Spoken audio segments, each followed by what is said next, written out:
اللہ نے زکوٰۃ کے مصارف بیان کیے ہیں، ٹوٹل 8 مصارف بیان کیے ہیں، اور مؤلفۃ القلوب ساقط ہو چکا ہے، تو باقی رہ گئے 6، اور ان 6 میں بھی غلاموں کا رواج بھی ختم ہو گیا، تو باقی رہ گئے 5، اور پھر اس میں بھی مسافر اور مجاہد، کیونکہ اب جو بھی مسافر ہوتے ہیں ان کو بھی اپنے مال تک پہنچنا ان کے لیے اب آسان ہو گیا ہے، تو تقریباً مسافروں والا بھی سیٹ اپ ختم ہو گیا۔ تو اب زکوٰۃ کے مستحقین صرف 3 قسم کے لوگ ہی بچے ہیں، فقراء، مساکین اور عاملین۔ اچھا، ان میں عاملوں والا سیٹ اپ بھی ختم ہو گیا ہے، کیونکہ گورنمنٹ کی طرف سے اب زکوٰۃ کی وصولی کے لیے لوگوں کو نہیں بھیجا جاتا، اور اچھا ہے کہ نہیں بھیجا جاتا، کیونکہ اگر گورنمنٹ آج کے دور میں خود سے زکوٰۃیں وصول کرنا شروع کر دیں تو کسی غریب کو نہیں ملے گی، وہ پھر حکومتوں کے پیٹ ہی بھرنا شروع ہوں گے۔ ہر جگہ کرپشن ہے تو زکوٰۃ میں بھی، اس لیے زکوٰۃ خود ہی دیا کریں، اور گورنمنٹ کو کبھی یہ مشورہ نہ دیں کہ وہ زکوٰۃ اپنے کنٹرول میں سسٹم لے لے، اس سے دھاندلی، پہلے تو خلفائے راشدین کا دور تھا، اب اگر حکومت نے عاملین متعین کر کے زکوٰۃ لینا شروع کر دی تو عاملین الگ 2 نمبری کریں گے، حکومت الگ کرپشن کرے گی، مستحقین کو کچھ بھی نہیں ملے گا۔ تو یہ عاملین والا سیٹ اپ بھی تقریباً ختم ہو گیا، تو اب 2 ہی رہ گئے ہیں، فقراء اور مساکین۔ اور یہ میں نے بتایا کہ صرف ان میں ایک تھوڑا سا فرق ہے، حقیقت میں دونوں صاحب نصاب نہیں ہوتے۔ تو خلاصہ یہی نکلا کہ آج کے دور میں جو بھی صاحب نصاب نہیں ہے اس کو زکوٰۃ دینا جائز ہے، تو اب اور آسان ہو گیا مسئلہ ہمارے لیے۔ ہاں، حضرت عیسیٰ علیہ السلام جب نازل ہوں اور پھر وہ دوبارہ غلاموں کا رواج اگر آ گیا اور پھر ان کی آزادی کے لیے خرچ کیا جائے گا، لیکن اب ایک ہی مصرف رہ گیا ہے، اور وہ کیا ہے؟ جو بھی صاحب نصاب ہو اس کو زکوٰۃ ادا کی جا سکتی ہے۔ اچھا، یہاں ایک اور امام شافعی اور امام حنیفہ کا بڑا اختلاف ہے، وہ میں بیان کرنا بھول گیا تھا، وہ بھی میں بھی بیان کر دیتا ہوں، کیونکہ رکو مختصر سا یہ علمی نکات آ جائیں تو اچھا ہے۔ وہ یہ کہ امام شافعی رحمہ اللہ تعالیٰ کے نزدیک جس کے لیے زکوٰۃ مانگنا حرام ہے اس کو زکوٰۃ دینا بھی حرام ہے،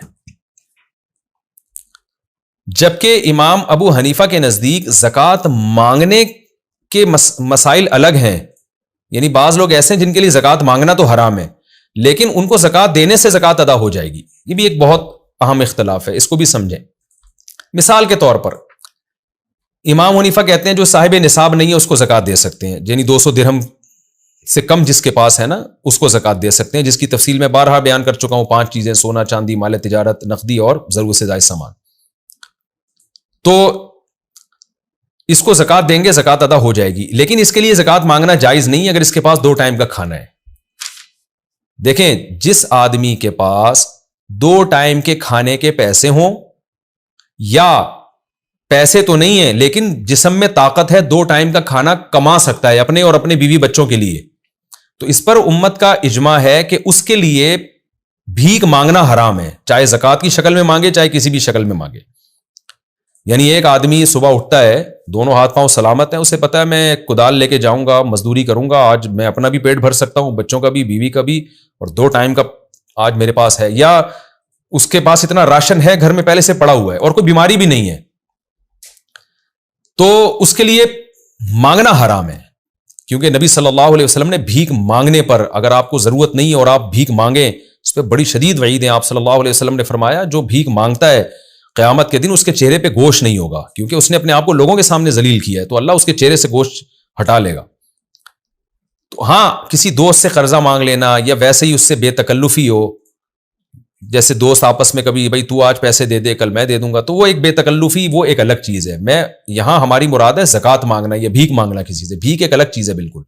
تو بھیک مانگنا جائز نہیں ہے اس شخص کے لیے جس کے پاس 1 دن کی ضرورت کا انتظام ہو۔ تو امام شافعی کہتے ہیں کہ اگر کوئی شخص صاحب نصاب نہیں بھی ہے لیکن 24 گھنٹے وہ اپنی بنیادی ضرورتیں کھانے پینے کی، رہائش کی پوری کر سکتا ہے، اس کے پاس جگہ ہے، رہ سکتا ہے، یا کوئی بیماری بھی نہیں ہے بڑی کہ علاج کے لیے اس کو پیسے چاہیے، تو اس کے لیے زکوٰۃ مانگنا حرام ہے۔ جب مانگنا حرام ہے تو اس کو دینا بھی حرام ہے۔ تو ایسے شخص کو اگر آپ نے زکوٰۃ دے دی جس کے پاس 2 ٹائم کے کھانے کا انتظام ہے، تو زکوٰۃ امام شافعی کی رائے میں ادا نہیں ہوگی، جبکہ امام حنیفہ کے نزدیک جو بھی صاحب نصاب نہیں ہے، چاہے 2 ٹائم کے کھانے کا اس کے پاس انتظام ہو، کیونکہ میں نے بتایا تھا نا 1 لاکھ روپے 52.5 تولہ چاندی ابھی جولائی 2022 میں یہ قیمت بنتی، جولائی یا اگست تو اس میں یہ قیمت بنتی ہے جولائی اور اگست میں، تو 2022 کی بات کر رہا ہوں۔ اب اگر کوئی 20 سال بعد ہمارا لیکچر سنے تو وہ ظاہر ہے اس وقت تو زمین آسمان کا فرق آ چکا ہوگا۔ تو 52.5 تولہ چاندی یا 200 درہم جو نبی کے دور میں جو درہم تھا اس کے حساب سے 200 درہم کے بقدر کسی کے پاس مال ہے تو اس کو زکوٰۃ نہیں دے سکتے. اس سے کم ہے تو زکوٰۃ دے سکتے ہیں، بے شک اس کے پاس کھانے کا انتظام ہو، پینے کا انتظام ہو. تو امام ابو حنیفہ کا مدار ہے نصاب پر، تو اس کو زکوٰۃ دینے سے ادا ہو جائے گی. ہاں اس کے لیے مانگنا بہرحال جائز نہیں ہے. تو آج یعنی اس مسئلے میں بھی اگر ہم امام شافعی کی رائے کو لیتے ہیں تو بہت مشکل ہو جاتی ہے، کیونکہ پھر ایسا غریب تو بہت مشکل سے ملتا ہے. اصولی طور پر تو احتیاط یہی ہے کہ امام شافعی کی رائے پر عمل کیا جائے، تاکہ آپ غریب سے غریب آدمی جس کے پاس کھانے کو روٹی نہیں ہے، 2 ٹائم کا اپنے اور اپنے بیوی بچوں کے لیے کھانے کا انتظام نہیں ہے، کوشش تو یہ کریں کہ امام شافعی کی رائے پر عمل کریں، احتیاط پر عمل ہوگا اور آپ کا پیسہ انتہائی غریب اور مستحق لوگوں تک پہنچے گا.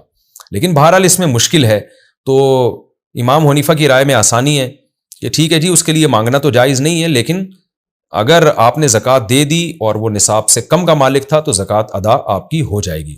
تو امام حنیفہ کی رائے میں اس پر عمل کرنے میں آسانی ہے اور امام شافعی رحمہ اللہ کی رائے پر عمل کرنے میں احتیاط ہے.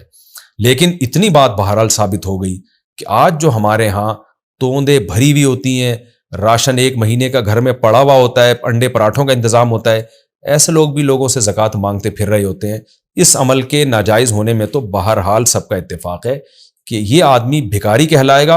اور نبی صلی اللہ علیہ وسلم نے جو وعید سنائی ہے کہ قیامت کے دن چہرے پہ گوشت نہیں ہوگا، ایسی وعید سے ڈرنا چاہیے. تو اس لیے زکوٰۃ دینے میں تو آپ ظرف بڑا کریں، جو بھی نصاب سے کم کا مالک ہے اس کو دے دیں بے شک، لیکن مانگنے میں آپ جو ہے بہت احتیاط کریں. اگر آپ کی 24 گھنٹے کی ضرورت کا انتظام آپ کے پاس ہے تو آپ کبھی بھی کسی کے سامنے ہاتھ نہ پھیلائیں، الا یہ کہ کوئی دوسری ضرورت آ جائے، جیسے علاج کی ضرورت آ گئی، کینسر ہے کوئی یا کوئی ایسی بیماری ہے جس میں بہت زیادہ آپ کا خرچہ آ رہا ہے، تو ایک الگ بات ہے. تو یہ بھی ایک علمی نقطے کی بات تھی جو تفصیل کے دوران رہ گئی تھی. اور آگے جو ہے اس میں منافقین کا تذکرہ ہے. نبی صلی اللہ علیہ وسلم کے اخلاق عالیہ کا ہمیں پتہ چلتا ہے. اس میں بڑوں کا ہم نے یہی اخلاق دیکھا ہے کہ جب ان کے سامنے کوئی بات کر رہا ہوتا ہے تو وہ اس کے ظاہر کو لے لیتے ہیں، اس کو سامنے رسوا نہیں کرتے. تو نبی صلی اللہ علیہ وسلم بھی منافقین آ کے اوٹ پٹانگ باتیں کرتے رہتے تھے، جھوٹ بولتے تھے. آپ صلی اللہ علیہ وسلم کے اخلاق تھے کہ ان کی بات سن لیتے تھے، ان کے چہرے پہ ان کے سامنے رد نہیں کرتے تھے. یہ اخلاق کا بھی ہمیں پتہ چلتا ہے. لیکن اس میں اعتدال ضروری ہے. پچھلے رکوع میں یہ بات آ چکی ہے کہ ہر ایک کے عذر کو قبول کر کے اس کی بات مان کر اس کو پروٹوکول بھی دینا یہ ٹھیک نہیں ہے. اس میں صحیح اور غلط میں تمیز کرنی چاہیے. اور ہمیں یہ بھی ایک علمی نقطے کی بات پتہ چلتی ہے کہ منافقین بات بات پہ قسمیں اٹھاتے تھے، ہم صحیح ہیں، قرآن اکثر ذکر کر رہا ہے. تو اس سے پتہ چلتا ہے کہ یہ جو ہر آدمی آج کل بات بات پہ قسمیں اٹھاتا ہے نا، تو یہ اس کی علامت نہیں ہوتی کہ یہ سچا ہے. بہت سے لوگ جھوٹ بولنے کے لیے جھوٹی قسمیں اٹھا رہے ہوتے ہیں. تو جب بھی کسی کے پاس کوئی دلیل نہ ہو نا تو محض اس کی قسموں سے متاثر نہ ہوا کریں. ہاں کوئی نیک بزرگ ہے جس کے بارے میں پتہ ہے کہ یہ جھوٹ نہیں بولتے، وہ اگر قسم اٹھا لیں تو مان لینا چاہیے کہ بھائی یہ اتنے بڑا آدمی ہے، جھوٹی قسم نہیں اٹھا سکتا. لیکن نارملی صرف قسموں پہ لوگوں کی یقین کر لینا اور دلیل کا مطالبہ ان سے نہ کرنا یہ ٹھیک نہیں ہے. آج کل لوگ جھوٹ بولنے کے لیے جھوٹا موٹا رو بھی دیتے ہیں اور قسمیں بھی اٹھا لیتے ہیں. یہ دونوں کام منافقین کثرت سے کیا کرتے تھے.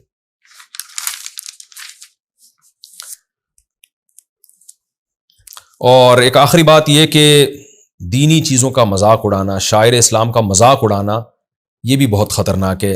جیسے کہ قرآن نے کہا اب اللہ و آیاتہ و رسولہ کنتم تستہزئون. آج ہم دیکھتے ہیں کہ جو شاعر اسلام ہے نا ان کو بھی لوگوں نے ایک مذاق بنا لیا ہے. اب آپ دیکھیں حج میں رمی پہ تصویریں آ رہی ہیں، ایک آدمی رمی ایسے کر رہا ہے جیسے بولنگ کرا رہا ہو، بھاگتا ہوا آ رہا ہے اور اپنی ویڈیو بھی بنوا رہا ہے. یہ بھی مذاق ہے شاعر اسلام کے ساتھ. ابراہیم علیہ السلام نے شیطان کو کنکر مارے، پھر ہمارے پیغمبر سید الانبیاء نے ان کی نقل اتاری بالکل ایک شاعر اسلام کو زندہ کرنے کے لیے.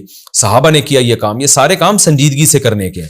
ان میں ایک انٹرٹینمنٹ کے کیمرہ لے کے لوگوں کو بتانا دیکھو میں بھاگ رہا ہوں اور کوئی جوتے اٹھا کے مار رہا ہے، یہ ایک مذاق ہے یہ. اور اس کو پھر ایکسپوز کرنا، پھر اس پہ لطیفے گڑنا، یہ سب غلط ہے. حج کی ایک ایسی عبادت ہے بہت سنجیدگی سے کرنی چاہیے. تو رمی کریں اللہ کے خوف کے ساتھ، ابراہیم علیہ السلام کی سنت کا جذبہ ہو، یہ پورا تصور ہو کہ کیسے ابراہیم علیہ السلام اپنے بیٹے کو یہاں ذبح کرنے لے جا رہے تھے، شیطان نے آ کے ورغلایا اور کیسے انہوں نے کنکریاں ماری. اس جذبے کے ساتھ کنکریاں ماریں. پھر کنکری مارنے کے بعد بہت لمبی دعا کرنا سنت ہے. اگر آپ اس کو انٹرٹینمنٹ بنائیں گے تو دعا میں کہاں دل لگے گا آپ کا. اسی طرح بقرعید کے جانور کے ساتھ ہوتا ہے. جانور جب ذبح ہونے لگتا ہے کہ عبادت کا ٹائم ہے. آپ ابراہیم علیہ السلام نے اپنے بچے کو لٹایا تھا، اللہ نے آپ کو کہا کہ تم جانور لٹا دو، میں یہی سمجھوں گا جیسے بچہ لٹا دیا تم نے.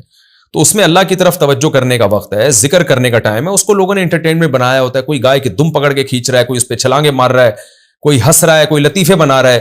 اس سے شاعر اسلام کی ویلیو ختم ہو جاتی ہے. بقرعید پہ لطیفے بن رہے ہوتے ہیں, تو یہ غلط ہے. قرآن بقرعید کے جو جانور ذبح ہوتے ہیں, جو قربانی کے جانور, ان کا بھی بڑے عزت اور احترام سے قرآن ان کا تذکرہ کرتا ہے کہ یہ جو ہے یہ شاعر اسلام ہے, ان کی تعظیم یہ دل کے تقوی کی علامت ہے.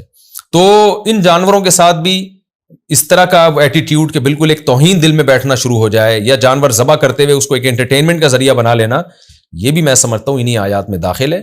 جب جانور کو ذبح کرنے کے لیے لٹائیں, اللہ کا نام پڑھیں, سب اللہ کی طرف متوجہ رہیں, اس خوف کے ساتھ کہ پتہ نہیں ہماری یہ قربانی قبول ہے بھی کہ نہیں ہے, اللہ سے امید بھی لگائیں کہ شاید اللہ اس قربانی کو قبول کر لے.